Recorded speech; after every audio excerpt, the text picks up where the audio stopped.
Hey everyone, hope you're doing great. Welcome back to my channel. In today's video, we'll dive into what if Deku became the new host of Dr. Fate's helmet. Smash that subscribe button, and be sure to peek at the description below. Let's begin. The air in Gym Gamma was thick with the ghosts of effort. It tasted of stale sweat, ionized air from a dozen overworked quirks, and the metallic tang of Izuku Midoriya's own blood. A tiny pinprick on his lip where he'd bitten it too hard.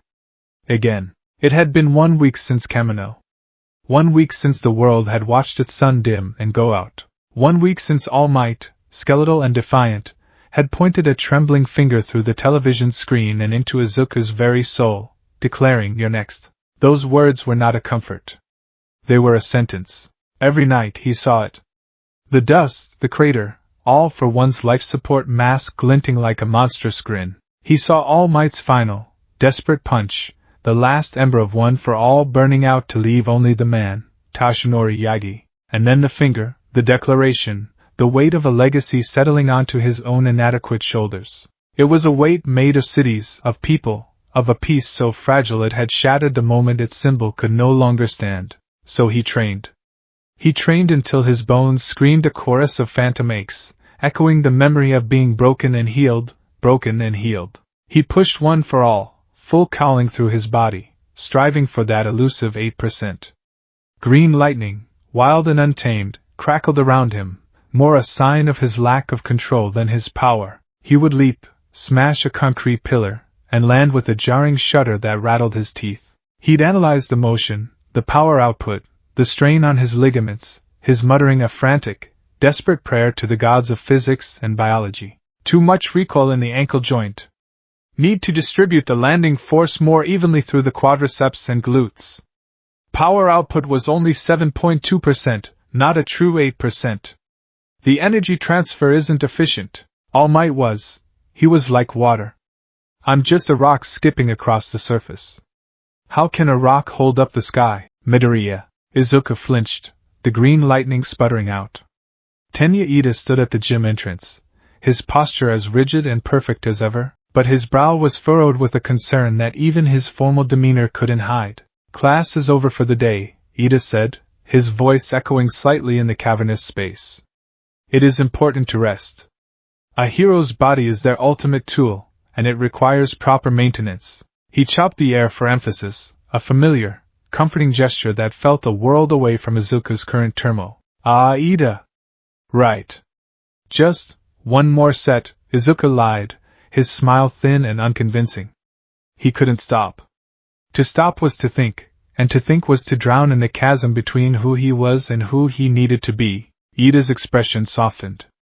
"We are all feeling the pressure, Midoriya. The loss of All Might as a public figure is a burden we all share." Izuku's heart clenched. "You don't understand," he wanted to scream. "You share the burden. I inherited the debt." But he just nodded, offering another weak smile. "I know. Thanks, Ida. I'll be back at the dorms soon." Ida hesitated, clearly wanting to say more, but he ultimately gave a stiff nod and departed, leaving Izuku alone with the ghosts again. He took a deep breath, the air burning his lungs, and prepared to throw himself at the concrete pillars once more. He needed more power.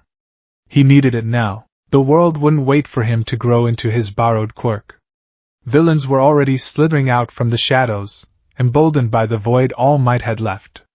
He had to be ready. He had to be enough. He never got to start his next set. A siren blared through the UA campus, a shrill, piercing cry that was different from the standard training alarms. It was urgent. Real. An announcement crackled over the intercom, Aizawa's tired, monotone voice sharp with command. Villain attack in the Kiyoshi Ward shopping district. Unidentified quirk, causing significant spatial distortion. Pro-heroes are en route. All students are to remain in the dormitories. This is not a drill. Izuku's blood ran cold. Spatial distortion. That was unpredictable, dangerous. His mind was already racing, analyzing possibilities, threats, escape routes for civilians. He was supposed to stay put. He was a student. But the weight on his shoulders had its own gravity. He was already moving before he made a conscious decision, his battered hero costume feeling less like a uniform and more like a second skin. He raced out of the gym, one for all humming beneath his skin, not with excitement, but with a gnawing, anxious energy. He caught sight of a few of his classmates, Uraraka, Kirishima, and a scowling Bakugo, already gathered near the main gate, their expressions a mixture of excitement and grim determination. They were going. Of course, they were going. They were heroes. Deku! Uraraka called out, her face pale. We have to. I know, he said, his voice steadier than he felt. Let's go. The scene at the Kyoshi ward was worse than he could have imagined. It wasn't a battle. It was a breakdown of reality itself. The villain, a man in a cheap tracksuit with eyes wide with panic, was stumbling through the plaza. His name, they'd later learn, was Kaido Tanaka, his villain named Static, and his quirk, Glitch Warp, was catastrophically out of control. Where he walked, the world frayed at the seams. A lamppost bent at a 90-degree angle, its light flickering in impossible colors. The pavement flowed like water, ripples of asphalt rising and falling. A delivery truck was half-phased into a storefront, its metal shell shimmering like a heat haze. The air was filled with a high-pitched whine, like 1,000 pieces of tearing fabric, and the screams of terrified civilians. What the hell is this? Bakugo snarled, his hands already popping with miniature explosions. This isn't a quirk, it's a damn mess. His power isn't targeted, Izuku muttered, his analytical mind kicking into overdrive, a desperate attempt to impose logic on the illogical. Its an area of effect seems to be centered on him but radiates outwards. He looks like he can't control it.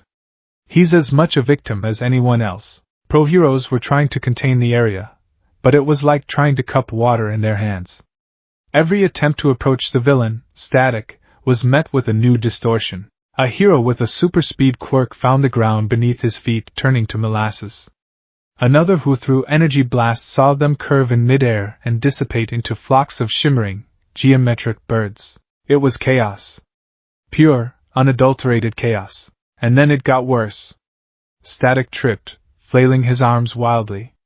A wave of visible distortion pulsed outwards from him, more potent than anything before.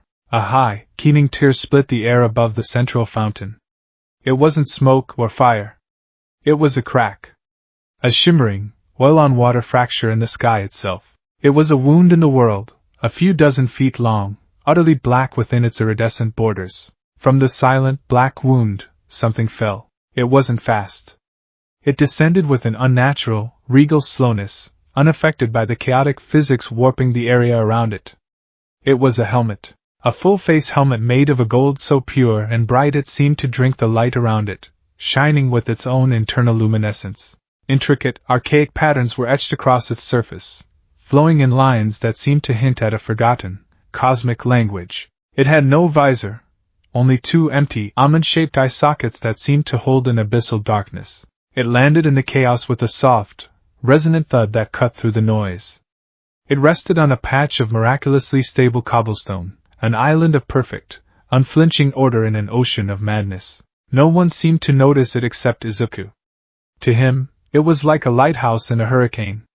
While everyone else was focused on the villain, or the terrifying rift in the sky, his eyes were locked on the helmet. He felt a pull, a strange hum in the back of his mind that wasn't one for all. It was something else. Something ancient, vast, and quiet. Look out! Kirishima's hardened arm shoved Izuku to the side as a section of a nearby building's facade began to peel away, crumbling under the spatial stress. The debris, concrete and twisted steel, rained down towards a small alcove where a woman was shielding her young son. There was no time. The pro-heroes were too far, pinned down by the unpredictable warping. Uraraka was trying to make the larger chunks float, but there were too many, too fast. Bakugo was blasting chunks out of the air, but his explosions just added to the chaos. Izuku saw it all in a horrifying, slow-motion clarity. The falling slab of concrete. The mother's terrified face. The small boy, no older than 5, burying his face in her side. He did the calculation in a nanosecond. Distance, 30 meters. Debris velocity, 20 meters per second. Impact in 1.5 seconds. He could make it. He could activate one for all at 20%, maybe 30%. A single, desperate leap. He could smash the slab to dust. But the cost, he saw it just as clearly, his arm, exploding in a shower of blood and bone. The searing agony. Recovery girl's stern, disappointed face. His mother's tears. He would save them, but he would break himself. He would be out of the fight, a liability, useless when the next threat came. The weight of your next crushed him. He couldn't afford to be broken. Not enough. I'm not enough. I don't have enough power. I need more. I need to save them. I need. His eyes flickered from the falling debris to the golden helmet. It was still there, serene and waiting. The hum in his mind intensified, no longer a simple vibration but a clear, conceptual thought that bloomed in his consciousness without words. Solution. Order. Power. It wasn't a promise of a loan. It was a statement of fact. I am the answer. He didn't have time to question it. He didn't have time to be scared. All he saw was the mother and child. All he felt was his own profound inadequacy. The world had put a choice before him, selfless destruction, or an impossible, terrifying unknown. In a moment of pure, selfless desperation that would define the rest of his life, he chose the unknown. He moved. One for all at 8% flared around him, a burst of green lightning propelling him across the warped plaza. He didn't run towards the civilian. He ran towards the helmet. The ground buckled beneath his feet, but his path remained strangely stable, as if the helmet itself were clearing a way for him. He skidded to a halt before it. The golden surface reflected his own wide, terrified eyes. The hum was a roar in his mind now, a symphony of cosmic certainty. Take me. Wield me. End this chaos. With trembling hands, Izuku Midoriya, the boy who was never supposed to have any power, reached down and lifted the helmet of fate. It was heavier than it looked, a solid, tangible weight of untold history. For a fraction of a second, he hesitated. This was madness. This was a foreign object from somewhere else. It was suicide. He glanced up. The slab of concrete was just feet from the mother and son. Their fate was sealed. No, his own fate was sealed. He lifted the helmet over his head and brought it down. The world of sound, the screams, the explosions, the tearing of reality, was snuffed out as the cold metal settled over his face, clicking into place with the sound of finality, like a tomb door swinging shut, and then, the world vanished. There was no Izuku Midoriya. There was no plaza, no villain, no one for all. There was only everything. He was a mote of dust in an infinite storm of pure being. He experienced the birth of a star in a forgotten nebula, felt the immense gravitational pull, the nuclear fire that forged heavy elements in its core. He lived the entire lifespan of a silicon-based life form on a planet with a crystalline sky, understanding its sorrows and triumphs in a single, gut-wrenching instant. He saw the rise and fall of civilizations on 1,000 worlds, heard the prayers of dying gods, felt the slow, cold heat death of a universe that was not his own. Mathematics unfolded before him not as a discipline, but as a living, breathing language. He understood the fundamental constants of reality, the true names of concepts like time, gravity, and entropy. It was a flood of knowledge so vast, so absolute, that it should have obliterated his mind, scoured his very soul into nothingness. His consciousness, his sense of Izuku, was a tiny, flickering candle flame in a cosmic hurricane, about to be extinguished forever. He was drowning, screaming without a voice in the ocean of infinity. But then, something anchored him. A memory. All Might's smile. His mother's warmth. Uraraka's cheerful laugh. The fierce loyalty in Ida's eyes. The explosive rivalry of Bakugo. The hopes of the previous users of One for All. A faint but unbreakable chain of will, of sacrifice. It was a fragile human shield, but it held. His ego, his sense of self, didn't break. It was subsumed, wrapped in a power it could not comprehend, but it was not destroyed, and through the storm, a voice spoke. It was not a voice of words, but of pure, telepathic command. A voice as old as creation, as solid as granite, as cold as the void between galaxies. Cease. The storm of knowledge receded, not vanishing, but organizing itself. It became a library in the back of his mind, a silent, ordered archive he could feel but not yet access. The world returned. But he was not seeing it through his own eyes. He was perceiving it on every level simultaneously. He could see the normal spectrum of light, but also the flow of heat, the lines of kinetic force, the frayed edges of probability, the chaotic energy bleeding from the villain, and the faint, noble light of one for all flickering deep within his own core, a candle now caged in a golden lantern. From the outside, the transformation was instantaneous and terrifying. Uraraka watched, her heart in her throat, as Deku sprinted not for the civilians, but for the strange golden helmet. "Deku, no!" she cried, but her voice was lost. She saw him lift it, hesitate, and then pull it on. The moment it settled on his head, everything changed. The nervous, slouching posture of Izuku Midoriya was gone. The figure straightened, its shoulders squared, imbued with an impossible, ancient regality. The frantic green lightning of One for All was snuffed out in an instant, utterly overwhelmed. A blinding, golden light erupted from him, a vertical column that pierced the sky, and on the chest of his tattered hero costume, an image burned itself into existence, not as a pattern on the fabric, but as a brand on reality itself, the golden, looping cross of an Ankh. The being that wore Deku's body lifted a hand. It was not the frantic, clumsy gesture of a teenage boy. It was a slow, deliberate movement, filled with an absolute, unshakable certainty. He did not speak. He did not rush. With a simple, elegant twist of his fingers, the massive slab of concrete that was about to crush the mother and child dissolved. It didn't explode. It simply ceased to be stone, transmuting into a shower of harmless, glittering golden sand that rained down gently around the stunned family. The new being turned its head, the featureless golden faceplate sweeping across the chaotic plaza. It lifted its other hand and made a closing gesture, as if gently squeezing a ball. All at once, the spatial warping stopped. The bent lamppost snapped straight. The flowing pavement solidified. The truck phased fully back into reality with a loud thump. The high-pitched whine of tearing reality was silenced. Every distortion, every tear, every single unnatural anomaly was smoothed over, ironed out of existence by an act of sheer, indomitable will. The world was forced back into its proper shape.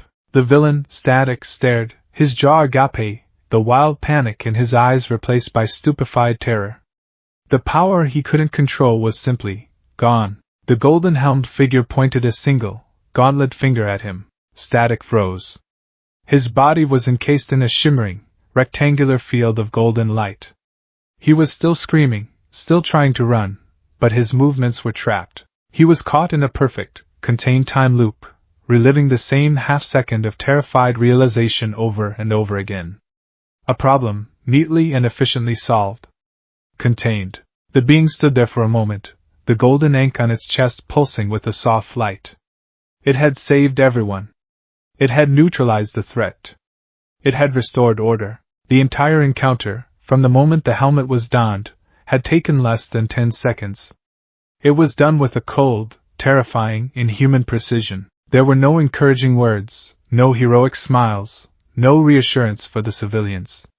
There was only the problem, and its absolute, silent solution. Kirishima stared, his hardened arms lowered. What was that? Midoriya? Bakugo's hands had stopped crackling. His face, usually a mask of rage, was a canvas of pure, unadulterated shock and confusion. That wasn't Deku, he whispered, the words barely audible. The golden figure seemed to hear him. It slowly lowered its arms. The intense, oppressive aura of power began to recede. The glowing ink on its chest flickered and faded. The helmet itself seemed to lose its internal luminescence, the brilliant gold dimming slightly. Then, in a shower of shimmering, golden motes of light, the helmet dematerialized, vanishing into thin air, and there stood Izuku Midoriya. Just a boy in a torn hero costume. His eyes were wide and unfocused. He swayed on his feet, his face pale as a sheet. The immense, cosmic awareness, the flood of knowledge, the feeling of absolute power, it all receded, leaving behind a profound, soul-deep exhaustion and a hollow, ringing echo in the back of his skull. It was the ghost of that ancient voice, leaving behind a single, indelible impression. A word. Order. He remembered the desperation. He remembered reaching for the helmet. And then, a gap.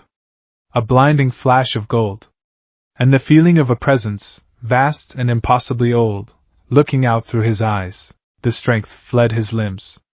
The mental and spiritual strain of having his consciousness used as a vessel for a cosmic entity hit him all at once. His knees buckled, and he collapsed forward onto the cobblestones, unconscious before he even hit the ground. His friends rushed to his side. Deku!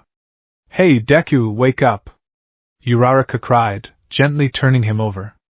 His face was peaceful, but she couldn't shake the image of that cold, featureless helmet, of the being that had looked at them all as if they were nothing more than variables in an equation. Ida knelt, checking his pulse.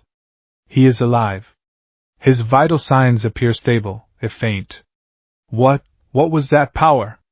It was not one for all. The energy signature was completely different. He was trying to analyze it, to fit it into a logical framework, but the event defied all logic he possessed. The pro-heroes were finally moving in, securing the trapped villain and seeing to the civilians.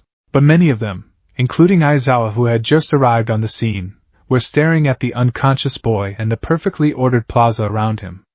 They had seen power before. They had seen All Might level a city block with a single punch, but this was different. This wasn't force. It was command. It was as if reality itself had been brought to heel. Bakugo stood apart, staring down at Izuku's still form. The fury was returning, but it was mixed with something new, something he hadn't felt since they were children, a sliver of genuine fear. He had always been chasing Deku's shadow, a shadow that he now knew belonged to All Might. But this new power was something else entirely. It was alien. It was absolute. It made the raw, explosive force of one for all seem like a child's firecracker. The other students gathered around Izuku, their faces a confused mix of relief, concern, and awe. They had seen their friend, their nervous, kind-hearted, self-sacrificing friend, become something else. He had saved them all, more efficiently than any pro on the scene. But as they looked down at his vulnerable, sleeping face, they felt a chill that had nothing to do with the evening air. They had always been worried for Deku, for his recklessness, for his tendency to break himself for others. Now, looking at the silent, impossible evidence of the power he had just wielded, a new, deeply unsettling feeling began to take root in their hearts, and for the first time, they were afraid of him. The first thing Izuku became aware of was the smell. It was a sharp, sterile scent of antiseptic that scrubbed the air clean of anything human or familiar. It was the smell of the UA infirmary, a scent he knew with an unfortunate, bone-deep intimacy. Beneath it was the low, rhythmic beep of a heart monitor, a steady tempo that felt profoundly alien to the frantic staccato of his own thoughts. He peeled his eyes open, the fluorescent lights above his bed a merciless white. He was in one of the private recovery rooms, the sheets crisp and scratchy against his skin. His hero costume was gone, replaced by standard-issue infirmary pajamas. He felt hollowed out. It wasn't the familiar, searing pain of a broken bone or the dull ache of a torn muscle. This was a deeper exhaustion, a psychic weariness that settled in his soul like fine silt. "Ah, you're awake, dearie." Recovery girl wheeled her chair over to his bedside, her expression a mixture of professional concern and utter bafflement. She held a tablet, her brow furrowed as she swiped through charts of his vital signs. How long was I out?" Izuku asked, his voice raspy. "Just a few hours," she said, peering at him over her glasses. "And frankly, I have no idea why you were out at all. Physically, you're fine. No broken bones, no muscular tears. Your energy levels are low, but that's it. However," she tapped the tablet, which displayed a complex, fluctuating graph. "Your brain activity for the past 3 hours has been extraordinary. It looks less like you were unconscious and more like you were running a transcontinental marathon with your cerebral cortex." "What in the world did you do, Midoriya?" Izuku opened his mouth to answer, but no words came out. What could he say? "I put on a strange helmet that fell out of a hole in the sky, and then I blacked out." It sounded like a fever dream. He remembered the desperation, the falling debris, the impossible weight of the golden helm in his hands. Then, a flash of blinding gold, a feeling of being vast and ancient, and then, nothing. An empty space in his memory where a miracle, or a horror, had occurred. He pushed himself up, his head throbbing. The villain, the civilians, are they okay? Everyone is fine, thanks to you, Recovery Girl said, her tone softening. The villain is in custody, though catatonic. The damage to the plaza was, well, it was fixed. Miraculously. You saved a lot of people, Izuku. She placed a gentle, wrinkled hand on his forearm. But the method? Aizawa said your quirk's signature was non-existent. Instead, there was an energy he'd never seen before, something golden. He said you didn't fight, you just commanded. Izuku stared at his hands. They were his hands. Scars from a dozen battles crisscrossed his fingers and knuckles. But they didn't feel entirely his own. He felt a phantom connection, a ghost of a power that was still humming in the background of his senses, like the after vibration of a massive bell. The helmet was gone, he knew that instinctively, yet it had left a key in the lock. I don't remember, he whispered, and it was the honest truth. I just knew I had to save them. Recovery Girl sighed, a sound heavy with worry. Rest. All Might is waiting outside. He's been pacing a hole in the floor since they brought you in. She gave his arm a final pat and wheeled away, leaving him alone in the sterile silence. He sank back into the pillows, his mind a maelstrom of confusion. He closed his eyes, trying to force the memory, to find the source of that golden light. And that's when he heard it. It wasn't a sound that entered his ears. It was a vibration that began in the base of his skull, a resonance that felt as old as the stone of the earth. It grew into a voice, a thought that was not his own, blooming in the center of his consciousness with terrifying clarity. It was a voice like a mountain grinding against a glacier, impossibly deep, patient, and absolute. You do not remember because you were not present. The vessel was merely an instrument. Izuku's eyes snapped open. He shot upright in bed, his heart hammering against his ribs. He scanned the empty room, the blank white walls, the closed door. Who's there? Who said that? He called out, his voice trembling. There was no answer. Only the steady beep of the monitor. He must be hallucinating. The stress, the strange energy, it had to be a side effect. He was losing his mind. He squeezed his eyes shut, pressing the heels of his palms into his temples. Get a grip, Izuku. You're just tired. It's not real. Reality is a matter of perspective, Izuku Midoriya. I am as real as the order that binds the atoms of your very being. The voice was back, more powerful this time, a full-bodied presence inside his own mind. It was an invasion of the most intimate kind. Panic, cold and sharp, seized him. This was a villain's quirk. It had to be. Someone was messing with his head. Get out of my head! He thought, his mental voice a frantic scream. I cannot. The bond was forged. You donned the helm of fate in a moment of cosmic imbalance. You accepted the mantle in an act of true order, sacrificing the self to protect the structure. You are the new host. Host? Host for what? Who are you? There was a pause, a stillness in his mind that felt ancient and contemplative. And then the name settled into his thoughts, not as a word spoken, but as a concept understood. I am Nebu. And you, boy, are now the agent of order on this plane. You are Dr. Fate. The name meant nothing to him. Dr. Fate. It sounded like a ridiculous hero name. But the weight behind it, the sheer gravity of the pronouncement, felt terrifyingly real. No, Izuku said aloud, shaking his head frantically. No, that's impossible. I have a quirk. I have one for all. I'm a hero student. I'm not, whatever you are. One for all, the voice of Nabu mused, the thought dripping with a deep, cosmic disdain. A flaw passed from one chaotic vessel to another. A mutation. An anomaly that breeds instability. It is an engine of chaos, as is every such quirk on this world. Izuku felt a surge of indignant anger, a protective instinct so fierce it momentarily eclipsed his fear. You're wrong. One for all is a power for good. It's a torch passed down to protect people. Quirks. Quirks make people special. They let people become heroes. They let flies believe they are dragons, Nabu retorted, his mental voice laced with cold condescension. For eons I have watched realities like yours. A sudden, uncontrolled surge of paranormal abilities. You call it the dawn of quirks. I call it a cancerous growth on the flesh of reality. It introduces infinite variables, unpredictable outcomes. It is the very definition of chaos. And chaos is the enemy. The force of Naba's conviction was like a physical blow. He showed Izuku a flash of a vision, not a memory, but a direct feed of information into his brain. A swirling, violent nebula of screaming colors, the lords of chaos, devouring a perfectly ordered crystalline reality. He felt the psychic death screams of trillions, the universe undone by sheer entropy and madness. It was a horror beyond any scale Izuku could have conceived. That is the fate of all worlds that embrace chaos.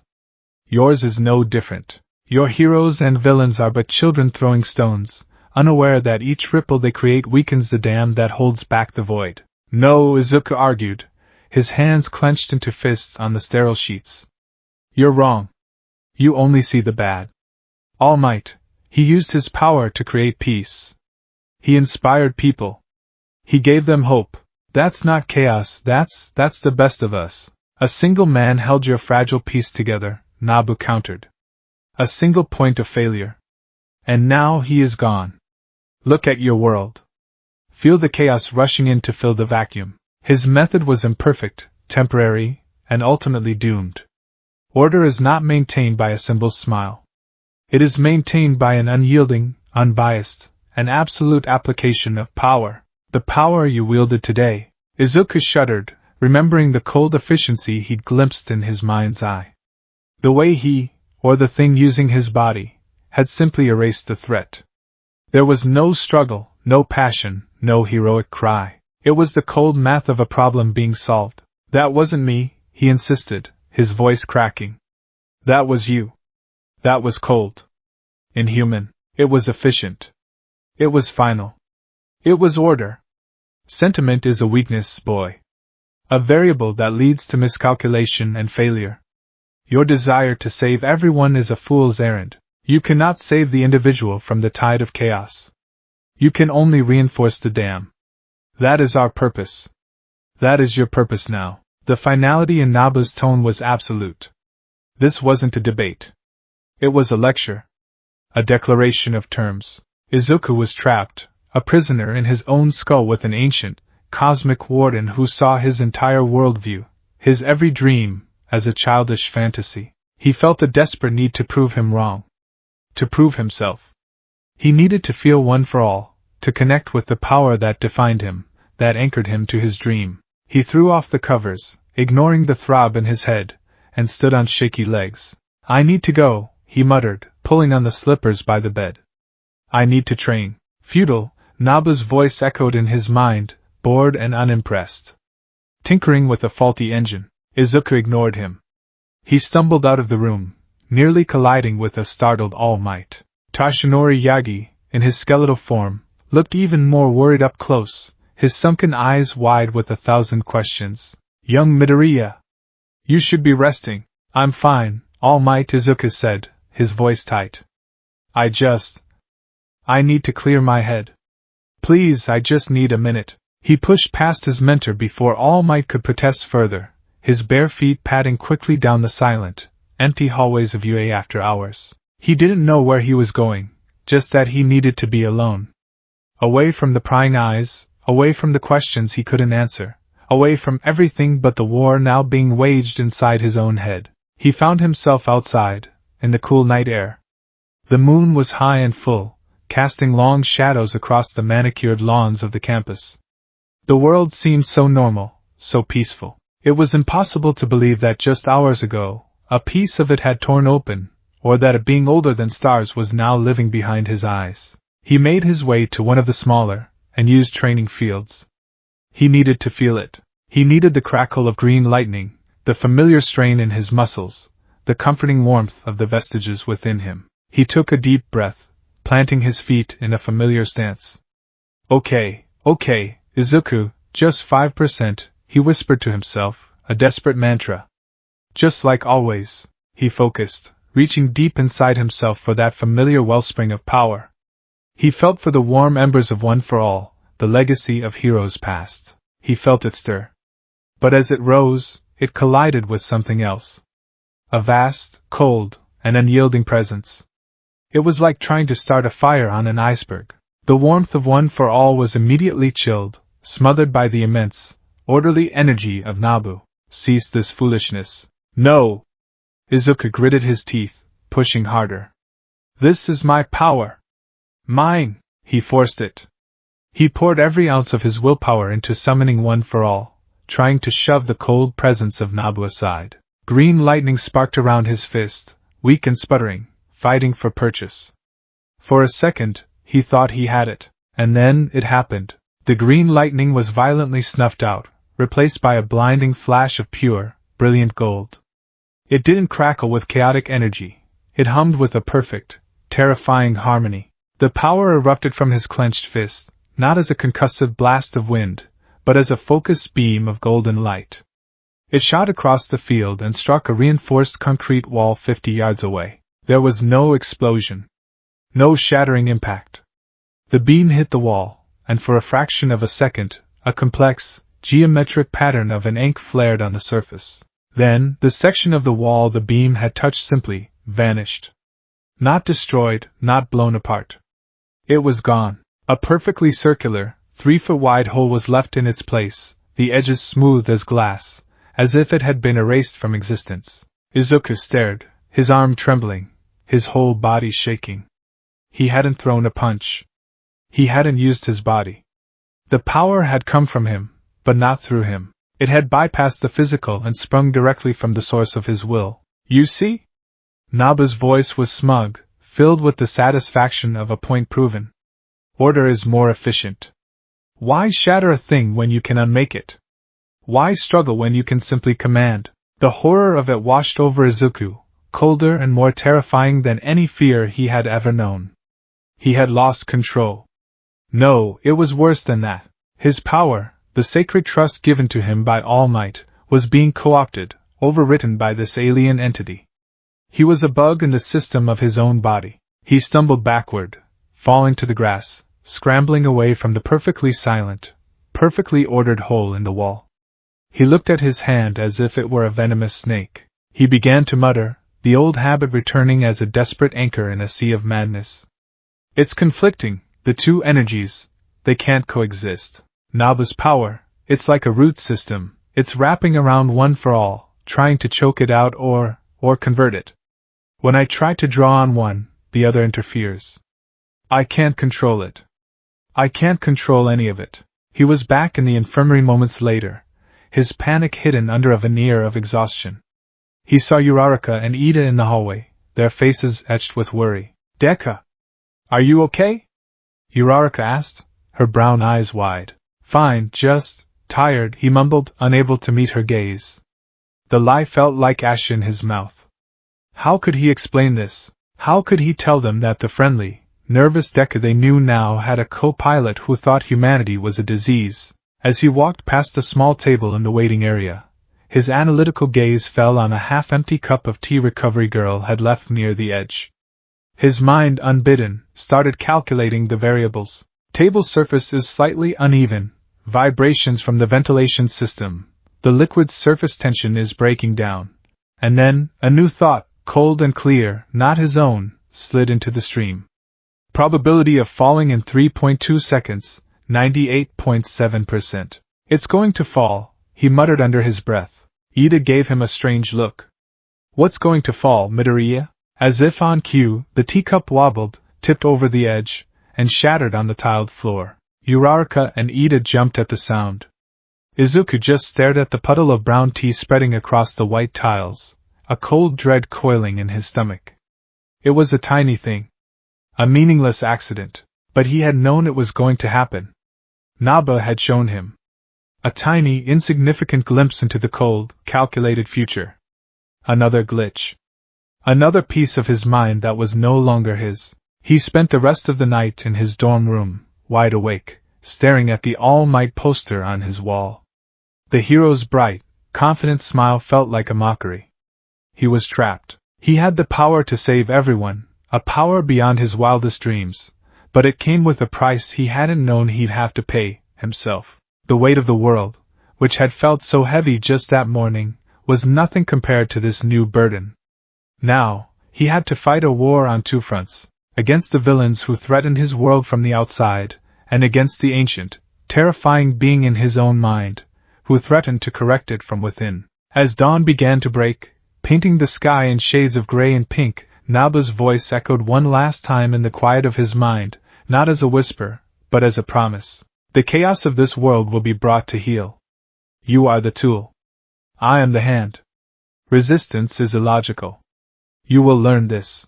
Izuku Midoriya pulled his blanket tighter around himself, a solitary soldier on the eve of an impossible battle, wondering if he could win the war without losing his soul in the process. The days that followed were a special kind of hell, a quiet, internal siege. On the surface, Izuku Midoriya went through the motions of a UA student. He attended classes, ate in the bustling cafeteria, and participated in training exercises. But he was no longer truly there. He was a ghost haunting his own life, his awareness split between the mundane reality of his high school and the infinite, silent library of cosmic knowledge Naba had installed in his mind. He sat in present mixed English class, the hero's enthusiastic YAH, echoing off the walls. Usually Izuku would be diligently taking notes, his focus absolute. Now the words were just sounds, meaningless vibrations in the air. His real attention was turned inward, locked in another exhausting, silent argument. Pay attention, Izuku! He pleaded with himself, his pen hovering over a blank page in his notebook. This is important. Pronoun agreement. You need this. Importance is relative. Naba's voice boomed in the echo chamber of his skull. It was a constant companion now, a low, resonant hum beneath his own thoughts. You are focused on the grammatical rules of a primitive, evolving language while the fundamental laws of your reality are being mocked by the cancer you call quirks. It is like studying the brushstrokes of a single painting while the museum burns down around you. It's my life! Izuku thought back, his knuckles white around his pen. This is part of my training to become a hero. A hero needs to be well-rounded. A hero needs to be effective. The knowledge I possess dwarfs the entirety of this planet's collected learning. Your time is better spent in meditation, learning to be a more suitable conduit for my power. Izuku's muttering, once a hallmark of his intense focus, had become a desperate coping mechanism. He'd whisper fragments of his internal arguments aloud, trying to ground himself. It's not just about power, it's about connecting with people. He murmured, his voice barely audible over present mixed lesson. Language is a tool for that. Connection is a vector for emotional chaos. Attachment is a liability that saves lives, Izuku whispered back, his eyes unfocused. He felt a strange word bubble up from the depths of Naba's consciousness, a piece of a language not meant for human tongues. It felt ancient, powerful, and wrong. It's not. Karosheb. The word felt like gravel in his mouth. He froze, his blood running cold. What was that? He hadn't meant to say it. He didn't even know what it meant. He snapped his head up, his eyes darting around the classroom. No one seemed to have noticed. Except one person. At the front of the class, Shota Aizawa, slumped in his yellow sleeping bag near the door, was not asleep. His tired, bloodshot eyes were narrowed, fixed directly on Izuku. There was a faint red glow to them, the telltale sign of his quirk. Izuku felt a wave of nausea as erasure washed over him. He felt the warm, familiar embers of one for all sputter and die, suppressed by Aizawa's power. But the cold, vast presence of Nabu remained. From Aizawa's perspective, it was deeply unsettling. He had been watching Midoriya for days. The boy was off. His focus was gone, his grades in tactical analysis, usually his strongest subject, were slipping. He was jumpy, withdrawn, and the muttering had taken on a new, disturbing edge. Aizawa had initially dismissed it as post-Kamino trauma, a burden shared by many of the students. But then he felt it. Even from across the room, he could sense a strange energy around Midoriya. It was nothing like a quirk. Quirks had a biological feel to them, a flavor he had grown accustomed to over years of fighting. This was different. It was old, sharp, and felt less like a power and more like a law of physics that had been bent into the shape of a person. When he activated his quirk, the familiar flicker of One for All's immense energy vanished from Midoriya, as expected. But this other thing, this golden, orderly hum, remained. It was like trying to erase a shadow by turning off a light, only to find the shadow was somehow casting its own darkness. It was a power that didn't originate from the boy's quirk factor. It was something, layered on top of him. Something foreign. And Aizawa's quirk couldn't touch it. The logical, terrifying conclusion was that it wasn't a quirk at all. Izuku held his teacher's gaze for a long moment, his heart pounding. He saw the suspicion in Aizawa's eyes, the deep, analytical stare that missed nothing. He quickly looked down, a flush of shame and fear creeping up his neck. He was a terrible liar. He was broadcasting his secret with every nervous twitch. The tension followed him into the lunch rush. The cafeteria was a symphony of normal teenage life, laughter, clattering trays, Kaminari trying to trade his vegetables for Sato's cake. Izuku sat with Uraraka and Ida, pushing his katsudon around his bowl with a listless fork. "Deku? Are you feeling all right?" Uraraka asked, her voice soft with concern. She had been watching him with worried eyes all week. He was thinner, the circles under his eyes darker. He looked like he was being haunted. "You've barely touched your food." "Oh. Yeah, I'm fine," he said, forcing a smile that felt like cracking plaster. "Just a lot on my mind. Thinking about All Might, and training." "A paltry lie," Nabu observed dryly from within. "Her proximity is a distraction. Her emotional state is unstable and chaotic. She is a liability." "She's my friend!" Izuku shot back internally, a flare of anger cutting through his exhaustion. He forced himself to take a bite of rice. It tasted like cardboard. Ida adjusted his glasses, leaning forward with an air of serious intervention. "Midoriya, with all due respect, it is more than that. Your performance scores in combat training have become erratic. One moment you display perfect form. The next, your timing is off, as if you are distracted. As your class representative and your friend, I must insist that if you are struggling, you should confide in us or a teacher. A problem shared is a problem halved." He punctuated the statement with a series of precise, well-intentioned air chops. "I appreciate it, Ida, really," Izuku said, his gaze dropping back to his bowl. "I'm just working through some new techniques for One for All. It's complicated. It takes a lot of concentration." It was another lie, and it felt heavy on his tongue. He was pushing them away, building a wall around himself not just to hide his secret, but to protect them from it. How could he tell them that a cosmic entity was trying to hijack his body? That it viewed them, his precious friends, as chaotic variables to be managed or discarded? The isolation was a shield, but it was agonizingly lonely behind it. Uraraka reached across the table, her fingers gently touching the back of his hand. "Well, whatever it is, Deku, you're not alone. We're here for you. Okay?" Her touch was warm and real. For a second, it was a perfect anchor, a reminder of the world he was fighting for. He looked up, a genuine, grateful smile almost reaching his eyes. But then Nabu's presence surged, cold and possessive. "Do not encourage such attachments. They will be used as weapons against you. Order demands detachment." The nascent smile died on Izuku's lips. He pulled his hand back as if burned, his expression shuddering. "I have to go," he mumbled, standing up abruptly. "Forgot I promised to help Hatsum with the support item analysis." He fled the cafeteria, leaving Uraraka and Ida staring after him, their shared concern now mingled with a fresh wave of hurt and confusion. The wall around Izuku Midoriya had just gotten a little bit higher. Miles away, in the forgotten, rusted guts of a decommissioned subway station, a different kind of order was being preached. The air was cool and damp, smelling of ozone and decay, but the space was filled with a quiet, reverent energy. Dozens of people sat on the dusty platform, their faces upturned, illuminated by the flickering emergency lights. They were a strange collection, disenfranchised youths, disillusioned salarymen, people who felt powerless in a world of godlike heroes and destructive villains. They were the lost, the overlooked, the ones who had grown tired of the burden of choice. At the center of their attention, standing on a makeshift dais, was a man who called himself the Weaver. He was not physically imposing.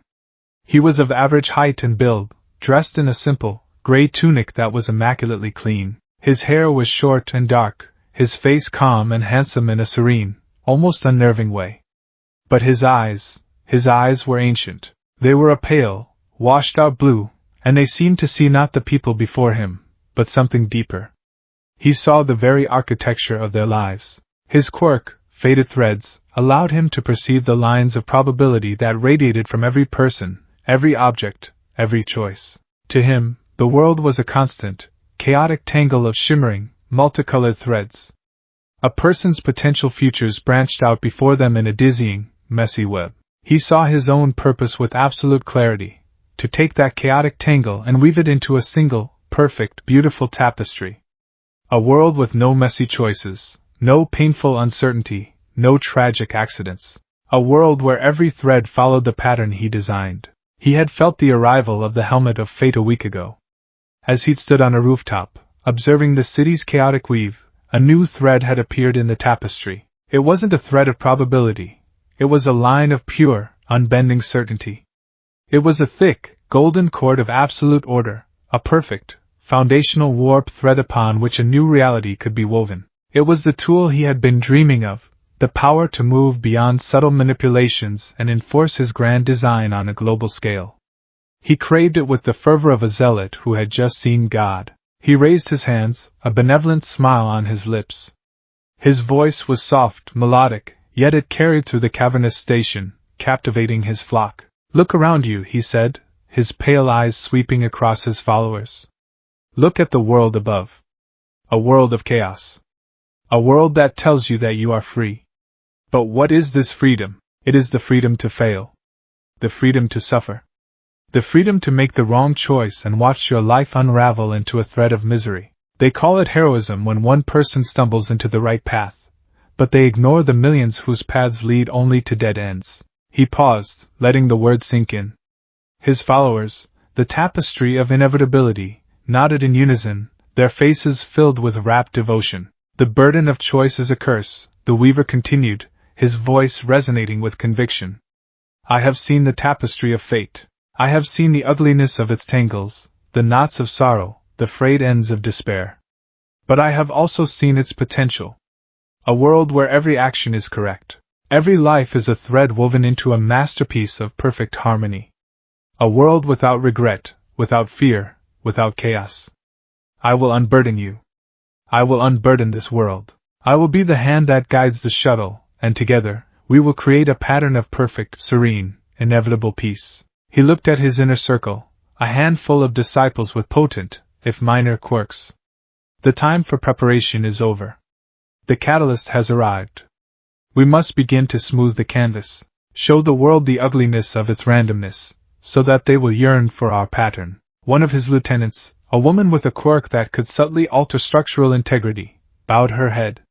"Master, the small tests have been successful. The city is on edge." "Good," the Weaver said, his smile never faltering. "It is time for a larger demonstration. Something they cannot ignore. A gentle reminder that the foundations upon which they build their chaotic lives are fragile. A bridge, I think. During rush hour. A perfect confluence of threads. Let them see what happens when fate is left to chance." The news broke that evening.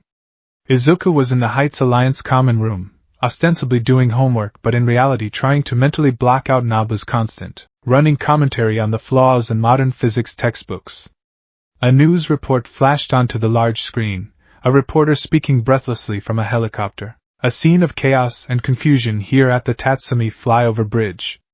Miraculously, there have been no fatalities, but dozens are injured. The bridge, a major artery for evening commuters, suffered a catastrophic structural failure just minutes ago. Experts are baffled. The bridge passed the safety inspection just last month with flying colors. Eyewitnesses say it was like the bridge just gave up." The screen showed horrifying aerial footage.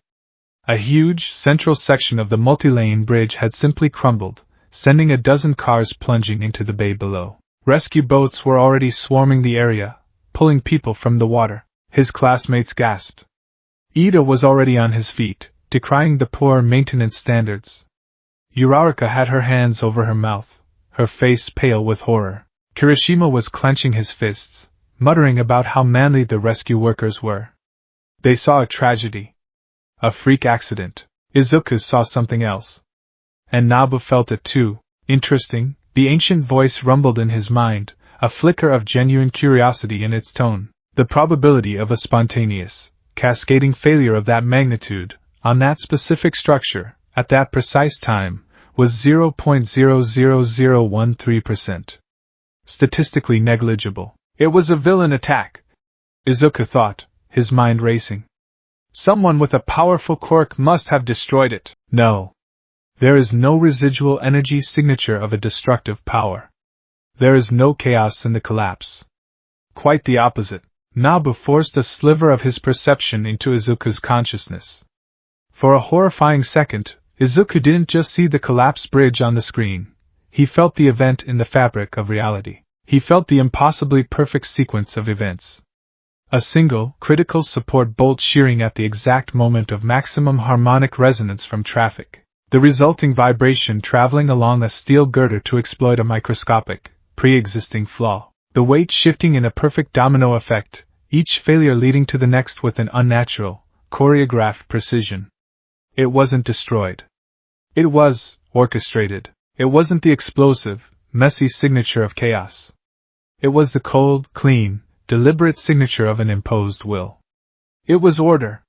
But it wasn't Nabu's order. It was a twisted, malevolent mimicry. It wasn't an accident, Izuku whispered, his eyes wide with dawning horror. The others turned to look at him. What do you mean, Midoriya? Momo asked, her brow furrowed.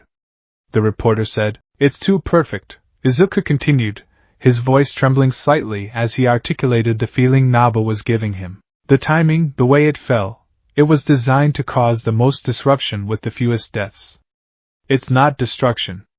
It's a message. This is not the work of chaos, Nabu confirmed, his voice holding a new, steely edge. This is a perversion. A mortal will is attempting to impose its own flawed, egotistical pattern on reality. It is an abomination. An insult to the true, cosmic order. It must be purged. Nabu didn't care about the injured people or the terror of the victims. He cared that someone else was playing with his tools. He saw a rival intelligence, a lesser being arrogantly trying to sculpt reality, and it offended him on a fundamental level. But for Izuku, the cold, cosmic analysis translated into a simple, terrifying truth. There was a villain out there who could manipulate fate itself. A villain whose methods were so subtle, so insidious, they looked like accidents. A villain who was just getting started. He stood there, frozen, the sounds of his friends' worried questions fading into the background. The weight of the world, the whispers of Nabu, the suspicion of his teachers, the concern of his friends, it all coalesced into a single, crushing point. He was the only one who could sense this new threat. Nabu, his curse, was also his only weapon against it. He looked at his hands, no longer seeing just his scars, but seeing the potential for that terrifying, golden power. The power to impose order. But whose order would it be? His own, flawed, human, heroic will? Or the cold, absolute, inhuman will of the Lord of Order in his head? For the first time, he realized this new villain wasn't just a threat to the city.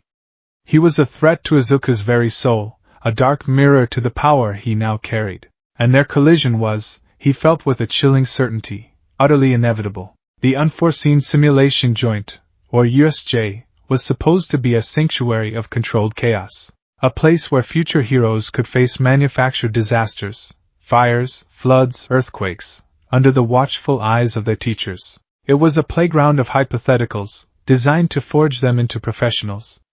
Today, however, the hypotheticals were about to become terrifyingly real. The exercise was simple, a multi-zone rescue scenario.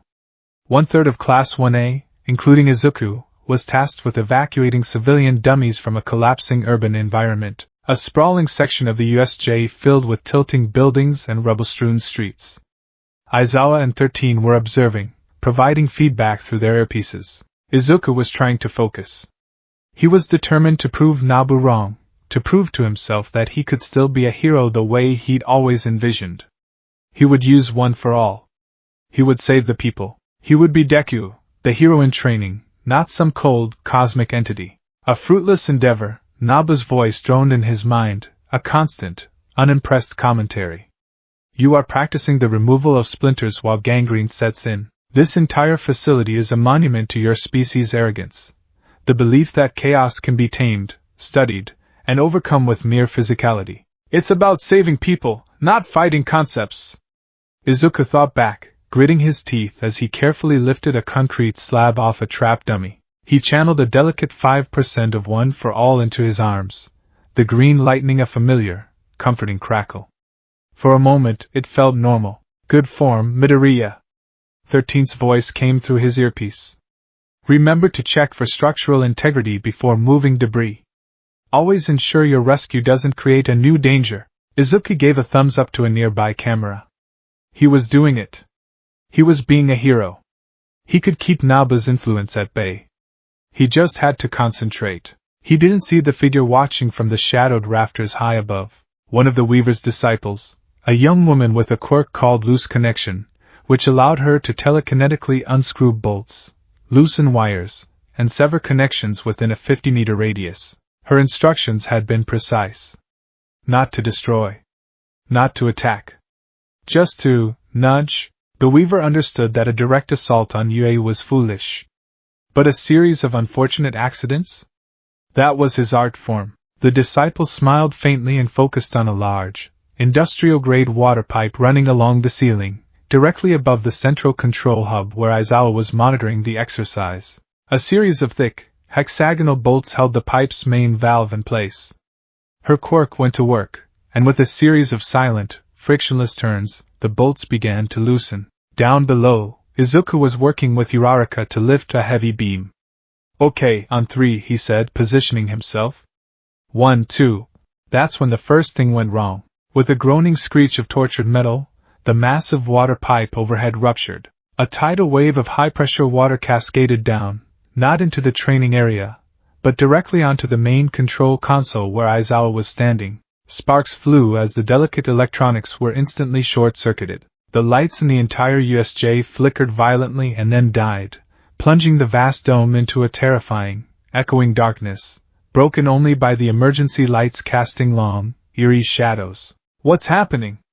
Uraraka cried out, her quirk deactivating in her surprise, causing the beam to drop with a heavy thud. Aizawa swore, drenched and surrounded by fried equipment. All students, report to the entrance. The exercise is terminated. Repeat, evacuate immediately. His voice yelled, but without the comm system, it was just a shout swallowed by the cavernous space. The darkness and confusion were only the beginning. The Weaver's plan was a symphony of cascading failures. The short-circuited console sent a final, massive power surge through the USJ's system before it died. This surge was rerouted by another of the Weaver's agents, one with a minor electricity-directing quirk, straight into the control systems for the ruined zone's environmental effects. The ground beneath their feet began to tremble, far more violently than any simulation setting. The tilting buildings didn't just sway, they began to crumble in earnest. Rebar groaned, concrete cracked, and entire walls started to shear off. The controlled collapse had just become a very real, very deadly avalanche of debris. This isn't part of the drill. Kirishima yelled, hardening his arms to shield a nearby dummy that was about to be crushed. The scenario had turned. It was no longer a rescue exercise. It was a genuine disaster zone. Izuku's mind went into overdrive, his heroic instincts screaming. He saw a dozen threats at once. A precariously balanced water tower tipping toward a group of his classmates. A fissure opening in the ground near where Zero was standing. A shower of smaller debris raining down on Tsuyu Aizui. He activated One for All, the green lightning flaring to life in the gloom. He had to move, he had to save them, he had to smash, to leap to. And what is your solution, boy? Naba's voice cut through his panic thoughts, cold and sharp as ice. To break your bones leaping from one minor catastrophe to the next? You cannot be in 10 places at once. Your chaotic power is unsuitable for a problem of this complexity. You will fail. They will be harmed. All because of your sentimental refusal to use the proper tool for the task. Naba was right. The sheer, brutal logic of it was undeniable. A 100% smash could take out the water tower, but the shockwave might destabilize the entire zone. He could save Zero, but he couldn't reach Tsuyu in time. He was just one boy with a powerful punch, and this was a problem that punching couldn't solve. He was facing a system of failures, a web of threats, and to fight a web, you couldn't just swat at one strand at a time. He felt the crushing weight of his own inadequacy, the same feeling he'd had in the Kiyoshi Ward Plaza. He saw his friends in real, mortal danger. He saw Uraraka, her face pale with fear as a chunk of wall bigger than a car began to slide down towards her. There was no time for a debate. No time for philosophy. There was only the imminent, terrible reality of failure. Damn it! Was the last thought that was purely his own. He didn't make a desperate choice this time. It was a surrender. A concession. He closed his eyes. Do it, as you wish. The transformation was terrifying to behold. In the dim emergency lighting, Izuku Midoriya simply stopped. His frantic, panicked energy vanished, replaced by an unnerving stillness. He stood straight, his head bowed for a fraction of a second. Then, he lifted his face. There was no flash of light, no grand announcement. The helmet of fate simply coalesced.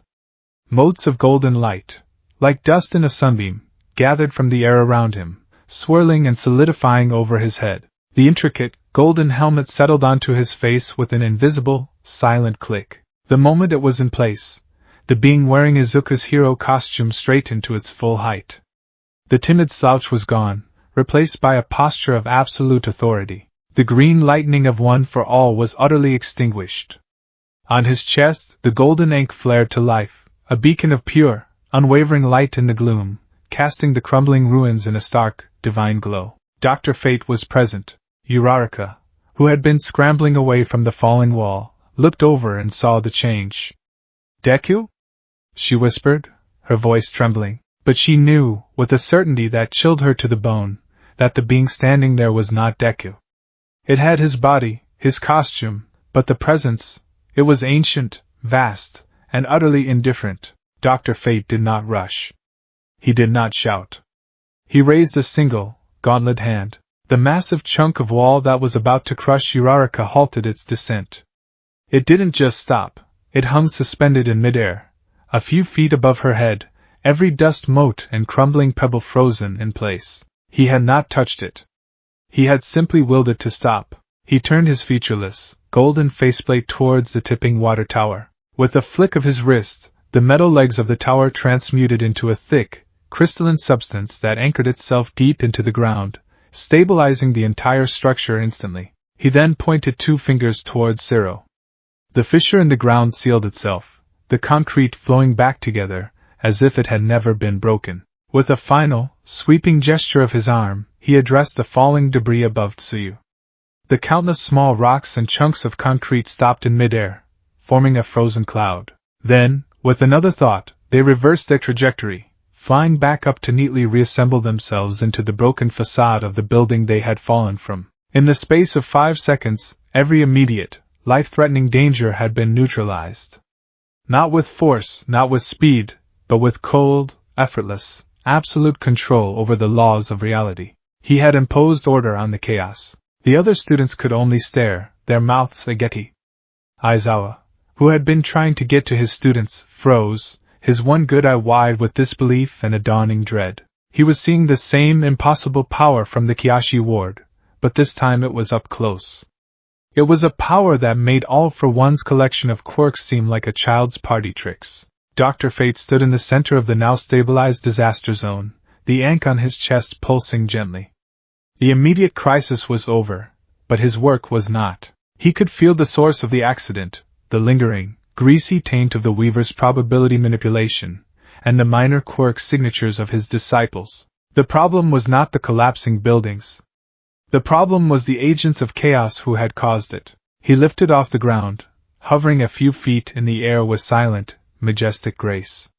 He turned his gaze toward the rafters. Reveal yourselves, agents of the perverse pattern. His voice was not Izuku's.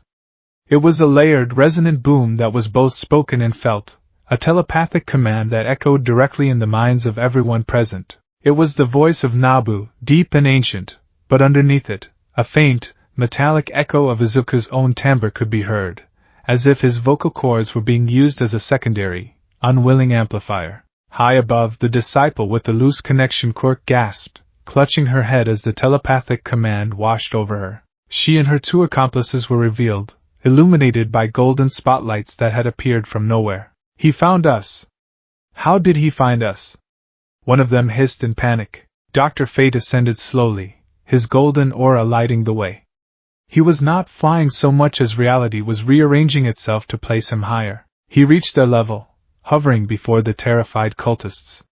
Your interference ends now, he stated, the voice devoid of anger or any emotion at all. It was a simple declaration of fact. He raised a hand, and golden, geometric bands of light shot out, wrapping around the three disciples. They were not ropes, they were constructs of pure order, shackling them not just physically, but metaphysically. Their quirks were instantly and completely neutralized. He then turned his attention back to the ground. He saw the students, his classmates, staring up at him. Their expressions were not of gratitude or awe. They were of fear. Uraraka's face was the most telling. She wasn't looking at a hero. She was looking at a monster that had saved her. Her friend was gone, replaced by this cold, terrifying god thing. The way it moved, the way it spoke, the utter lack of humanity in its actions, it was a profound violation of everything she knew about him. He hadn't said, "Are you okay?" He hadn't even looked at her after saving her. He had simply moved on to the next item on his cosmic checklist. Dr. Fate perceived her fear. He perceived it as an illogical, chaotic emotional response. The threat is neutralized. The civilians are secure. The emotional distress is an unnecessary variable, Nabu reasoned, using Izuku's mind as a sounding board. But a tiny, flickering part of Izuku, the part that was still anchored by his memories and his love for his friends, fought back. She's scared. You have to reassure them. The result was a horrifying compromise. Dr. Fate descended, the three bound cultists floating helplessly behind him like balloons on a string. He landed silently before the assembled students of Class 1A. He turned his blank faceplate toward Uraraka. For a moment, he just stood there, a golden statue of terrifying power. Then, he spoke, and the layered voice was even more jarring up close. The immediate danger has been nullified. Probability of further structural collapse is now at 0%. You are safe. The words were meant to be reassuring, a logical statement of fact. But delivered in that inhuman, resonant voice, from a being that had just rewritten physics, it was the most terrifying thing Uraraka had ever heard. It wasn't Deku comforting her. It was a machine giving a status report. She took an involuntary step back, bumping into Ida, who placed a protective hand on her shoulder, his own face a mask of grim confusion. Midoriya, what is this? Ida asked, his voice strained. What is this power? Dr. Fate tilted his head, a gesture that should have been inquisitive but was instead profoundly alien. This is not Midoriya. I am the agent of order. The vessel is temporarily indisposed. The confirmation sent a fresh wave of horror through the students. The idea that their friend was trapped, a prisoner inside his own body while this thing pulled the strings, was a nightmare made real. The ink on Dr. Fate's chest flickered. The immense power began to recede. Nabu had accomplished his goal. The chaos was contained, the agents purged. The vessel's emotional distress was becoming a distracting noise. He relinquished control. The golden helmet dissolved into light, vanishing as quickly as it had appeared. Izuku was left standing there, swaying on his feet. The transition was jarring, like being thrown back into his own body from a great height. He was instantly aware of the silence, the wide, terrified eyes of his friends, and the three unconscious cultists slumped on the floor nearby, still wrapped in faint, fading golden bands. He saw Uraraka's face, the fear and betrayal etched onto it. His heart shattered. Uraraka. He started, his own voice sounding weak and thin after the booming resonance of Dr. Fate. Don't, she whispered, her voice barely audible. She didn't shrink away from him, but she didn't move closer either. She just stood there, looking at him as if he were a complete stranger. What was that? What are you? The question hung in the air, heavy and accusatory. He had saved everyone. He had done what needed to be done. But in the process, he had shown them something monstrous. He had sacrificed their trust to ensure their safety. I can't explain, he stammered, his gaze falling to the floor. How could he? Where would he even begin? That's not good enough, Deku, Bakugo's rough voice cut in. He stepped forward, his usual explosive anger replaced by a cold, calculating intensity. His red eyes weren't just angry. They were searching, analyzing. That power, it ain't a quirk. I've seen you fight. I've seen one for all. That was something else. Something wrong. Izuku flinched under the weight of their stares. He looked from face to face, seeing the same fear, the same suspicion. These were his friends. His comrades. And he had terrified them. Naba's words echoed in his head, attachment is a liability. He was seeing the proof of that now. His connection to them was causing them pain, and their fear of him was a knife in his own heart. He did the only thing he could think of to do. He pushed them away, to protect them from himself, to hide the awful truth. It doesn't matter what it is, he said, his voice colder than he intended. It stopped the threat. Everyone is safe. That's all that matters. He turned his back on them, unable to bear their expressions any longer, and walked towards the entrance of the USJ, where Aizawa and the other pros were now rushing in. He felt their eyes on his back, a palpable weight of fear and mistrust. Uraraka watched him go, a single tear tracing a path through the grime on her cheek. He had saved her life, but she felt like she had just lost her best friend. The kind, crying, determined boy she admired had been replaced by a stranger with a terrifying secret, a hero whose methods were as frightening as any villain's. He had saved them all, yes, but the price was a chasm that had just opened up between him and the rest of the world. The silence in All Might's office was a living thing. It was thick and heavy, absorbing the faint hum of the UA campus outside and leaving only the sound of two hearts beating with anxious, discordant rhythms. The room was a shrine to a bygone era, shelves lined with Golden Age hero memorabilia and photos of a smiling, muscle-bound symbol of peace. But the man sitting behind the desk was a ghost at his own wake. Toshinori Yagi, skeletal and gaunt, looked smaller than ever, dwarfed by the legacy that surrounded him. His sunken blue eyes were fixed on his successor, filled with a profound and helpless worry. Izuku sat opposite him, hunched in a chair that felt far too big. He hadn't spoken a word since All Might had intercepted him on his way back from the USJ, his expression so grim and demanding that Izuku couldn't refuse. He just stared at his hands, which were trembling almost uncontrollably. He could still feel the phantom sensation of reality bending to his will, the cold, absolute certainty of Naba's power, and he could still see the look on Uraraka's face, not of gratitude, but of pure, undiluted fear. That image was burned onto the back of his eyelids, more searing than any physical injury he had ever sustained. For 2 days he had been a pariah. His classmates gave him a wide berth. Conversations would halt when he entered a room. Ida's usual boisterous greetings were replaced by a stiff, formal nod. Uraraka wouldn't meet his eyes at all. Aizawa watched him with the predatory stillness of a hawk tracking a venomous snake. He was isolated, quarantined by a fear he had created. The loneliness was a physical ache, a cold hollow in his chest where his friendships used to be. He couldn't bear it anymore. The secret was a poison, and it was killing him from the inside out. Young Midoriya, All Might began, his voice a gravelly whisper, strained with concern. What happened at the USJ? Aizawa's report was incomplete. He said you neutralized 3 villains and prevented a catastrophic structural collapse. He also said you did it with a power that was not one for all. He said you were someone else. Izuku's head snapped up. His eyes were red-rimmed, his face pale and drawn. The carefully constructed walls he had built around himself crumbled, and the raw, unadulterated terror he'd been suppressing for over a week came flooding out.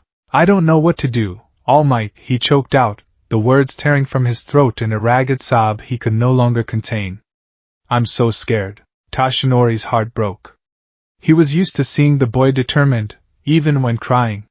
He was used to tears of effort, of relief, of heroic passion. These were the tears of a child who was utterly, hopelessly lost. He rounded the desk in 2 long strides and knelt before his student, placing his large, bony hands on Izuku's trembling shoulders. "Talk to me, my boy," he urged, his voice soft. "Whatever it is, we will face it together. I promise to train you." That promise extends beyond mastering punches and kicks. Taking a shuddering breath, Izuku began to speak. He started at the beginning, with the fight in the Kyoshi ward, the rift in the sky, and the impossible golden helmet that had fallen from it. He described the moment of sheer desperation, seeing the mother and child about to be crushed, feeling his own inadequacy like a physical weight. "I knew I could save them," he confessed, shame and desperation warring in his voice. "I could have used one for all. But it would have broken me again. I would have been useless. And all I could think about was you," pointing at the camera, telling me it was my turn. I thought I couldn't afford to be weak. I couldn't afford to be out of commission for even a day." He looked up at his mentor, his eyes pleading for understanding. "So I took the helmet. I put it on. I didn't know what it was, I just knew it was power. And I needed it." He explained the blackout, the feeling of a vast, ancient presence using his body like a puppet. He told All Might about the voice in his head, the entity that called itself Nabu, a lord of order. "He's always there," Izuku whispered, his gaze distant. "He never stops talking. He says our world is wrong. That quirks are a cancer on reality. He calls heroes and villains 2 sides of the same chaotic coin. He thinks everything I believe in, everything you fought for, is just a sentimental flaw in the system." Toshinori listened, his blood running cold. This was so far beyond his experience, so far outside the realm of anything he had ever faced. Villains, he understood. He could punch villains. All for one, a monster of stolen quirks, was still a man at his core. But this? A cosmic being from another dimension? A parasite in his successor's soul? For the first time since his final battle, All Might felt truly, profoundly powerless. This was a problem he couldn't punch. He couldn't even see it. "He hates one for all," Izuku continued, his voice dropping even lower. "He says it's an engine of chaos. When I try to use it, he interferes. The power gets twisted. It comes out as his magic, this golden, orderly energy. The energy they saw at the USJ. It's stronger. More efficient. It can do things one for all can't. It doesn't break my body, but every time I use it..." He trailed off, swallowing hard. "What, my boy? What happens when you use it?" All Might pressed, his grip on Izuku's shoulders tightening. "I disappear," Izuku said, the words stark and terrible. "I can feel my own consciousness, my personality, being pushed down, overwritten. It's like I'm a passenger, and he's the one driving, and each time, his grip gets stronger. I'm afraid. I'm afraid that one day, I'll use it, and I won't come back. That Izuku Midoriya will just be gone. Replaced by Dr. Fate." The name hung in the air between them, alien and ominous. All Might was horrified. He had passed on his sacred torch, his legacy of hope and sacrifice, only to watch it become the fuel for some ancient, unfeeling entity. He had burdened this boy with the weight of the world, and in his desperation to carry it, he had stumbled into a trap that threatened to consume his very being. The guilt was a physical spear in Toshinori's gut. This was his fault. This Nabu, All Might said, his voice grim. "Does he have a goal?" Izuku nodded numbly. He felt it too. The bridge collapse. He said it wasn't random chaos. It was a perversion of order. Another will, another power, trying to manipulate reality. He called it an abomination that must be purged. I think that's why the USJ was attacked. This other power, this villain, he's targeting us. And Nabu sees him as a rival." The pieces clicked into place for Toshinori, forming a terrifying mosaic. A new, insidious villain who could manipulate probability itself, and the only power capable of sensing and fighting him was a cosmic entity slowly devouring his successor's soul. Izuku was trapped in a war between 2 monstrous forces, a pawn on a chessboard he couldn't comprehend. "We need to know more," All Might said, his mind shifting into a tactical mode born of decades of fighting impossible odds. "Knowledge is power," If we can understand this Nabu, this helmet, we can find a way to fight back. To give you control. He looked at Izuku, a new resolve hardening his features. Can you call on it? The helmet? Here. In a controlled environment. With me. Izuku recoiled as if struck. No. I can't. Every time I do, I lose a little more of myself. I know, All Might said gently, but his eyes were firm. But we are blind, my boy. This villain, the Weaver as you called him, is already moving. We cannot fight what we do not understand. I will not let you face this alone. I will be your anchor. I will be here to pull you back. I swear it on my life. Izuku looked into his mentor's eyes, seeing not the invincible symbol of peace, but Toshinori Yagi, a man who was just as scared as he was, yet was willing to stand with him in the dark. That courage, that unwavering belief in him, was the lifeline he so desperately needed. He took a deep, shuddering breath and nodded. Okay. They moved to one of UA's most secure facilities, a subterranean training room known as the Vault. The walls were made of a quark-reinforced alloy designed to contain even the most destructive powers. The lighting was low, the air still and silent. It felt like a tomb. Izuku stood in the center of the room, All Might a few yards away, his expression a mixture of grim determination and paternal fear. I don't know how to summon it on purpose, Izuku admitted, his voice trembling. It just appears when I give in. He is correct, Naba's voice announced in his mind. The helm responds to the surrender of the host's will. It is a fail-safe to ensure order prevails when the vessel's chaotic sentiments would lead to failure. You cannot wield me. You can only submit to me. He says I can't, Izuku told All Might, his voice strained. He says I can only submit. Then don't submit to him, All Might countered, his voice ringing with authority. Submit to the necessity of the moment. Focus on the goal. We need information. We need to see the enemy. You are not surrendering to him. You are using him as a tool to achieve a heroic purpose. You are the master, not him.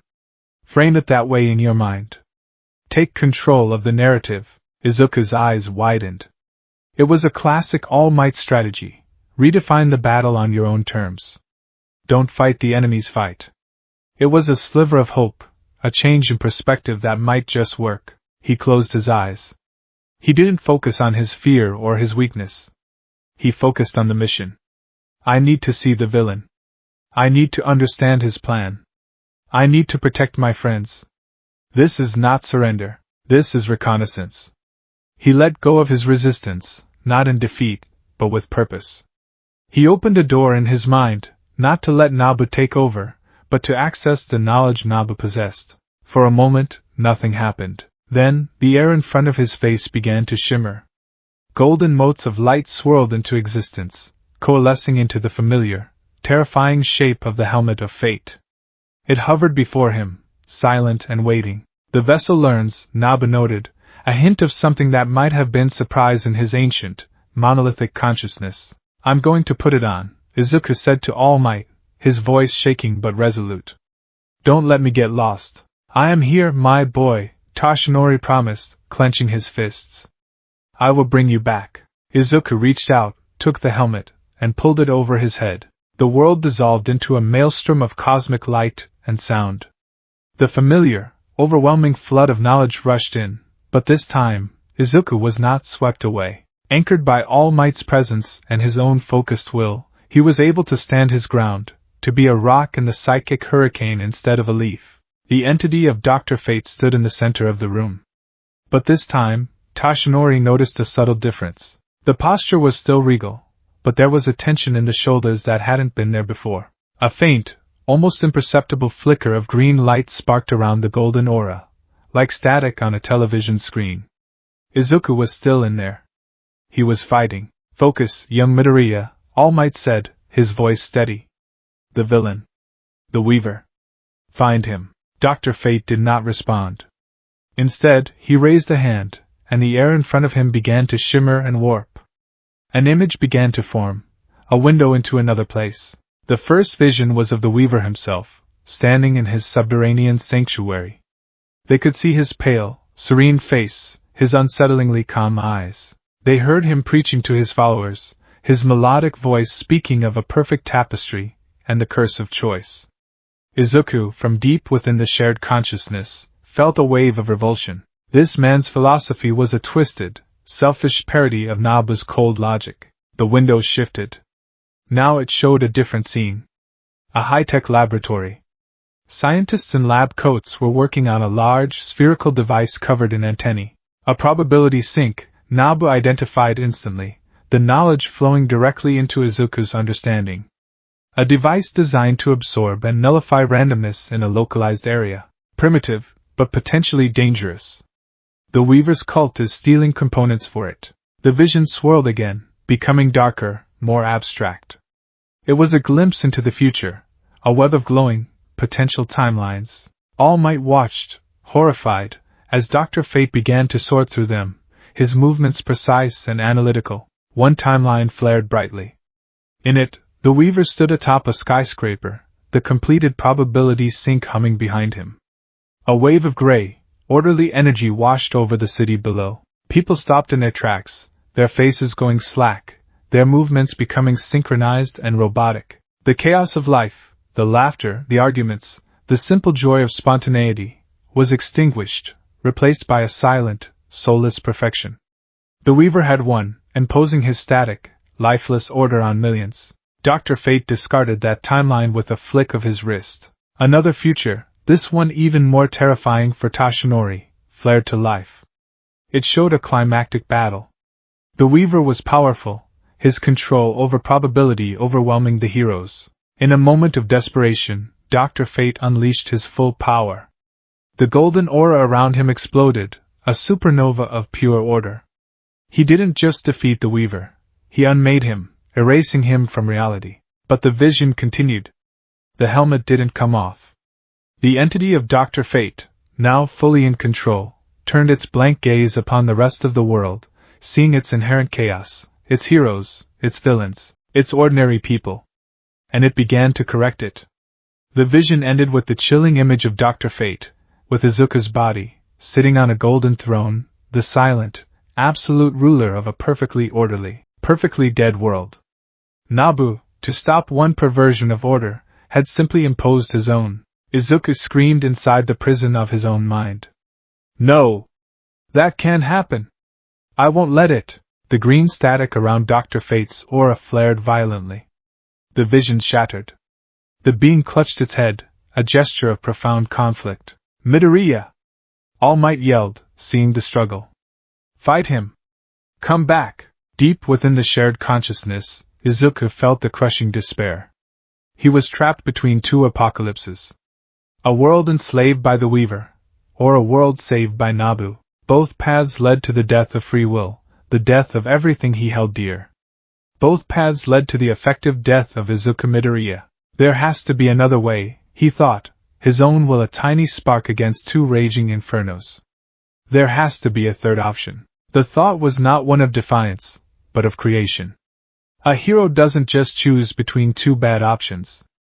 A hero makes a better one. It was the core of his being, the lesson All Might had taught him, not with words, but with his entire life. He stopped fighting against Nabu. He stopped trying to push him out. Instead, he reached out to him. Not with anger, but with an offer. An idea. The helmeted head of Dr. Fate slowly lowered. The layered, booming voice spoke, but this time, it was quieter, filled with a strange, internal resonance, as if two beings were speaking to each other. There is another path, the voice said, Izuku's own hopeful tone clearly audible beneath Nabu's gravitas. A synthesis. The visions had shown him the problem. He couldn't win by rejecting the helmet's power. The Weaver was too strong. And he couldn't win by surrendering to it. Nabu's solution was just as monstrous. But what if he could blend the two? What if he could channel the cosmic, orderly magic of Nabu through the heroic, self-sacrificial spirit of One for All? He could feel Nabu's cold, analytical dismissal of the idea. Logically incompatible. One is order. One is chaos. They are anathema. No! Izuku projected back, with all the conviction he could muster. One for All isn't chaos. It's hope. It's will. It's the cumulative, passionate desire of generations to protect the innocent. It's not a variable to be eliminated. It's the very thing we need to protect. Your order is hollow without purpose. Let me give it one. Dr. Fate stood perfectly still, the internal debate raging at speeds incomprehensible to a normal mind. Then, slowly, the helmet began to dematerialize, dissolving into golden light. Izuku stood in its place, gasping for air, sweat pouring down his face. He staggered forward and collapsed into All Might's arms, his body trembling with exhaustion, but his eyes were clear. They were shining with a desperate, brilliant new idea. I saw it, All Might, he gasped, clinging to his mentor. I saw how to win. And I saw how to lose. I can't reject this power. I have to merge with it. I have to teach a god how to be a hero. All Might held his successor, his heart swelling with a fierce, terrified pride. The boy was trying to do the impossible, to tame a force of nature, to reason with a god. It was the most reckless, the most insane, the most heroic thing he had ever heard. And how, Toshinori asked, his voice thick with emotion, do you plan to do that? Izuku pulled back, a shaky but determined smile on his face. By showing him. By proving that my way, the hero's way, is the better option. He had found his third path. He would not be a vessel. He would not be a victim. He would become a partner. He would wield the power of a god, but he would do it with the heart of a human. The war for the world and the war for his soul had just become one and the same.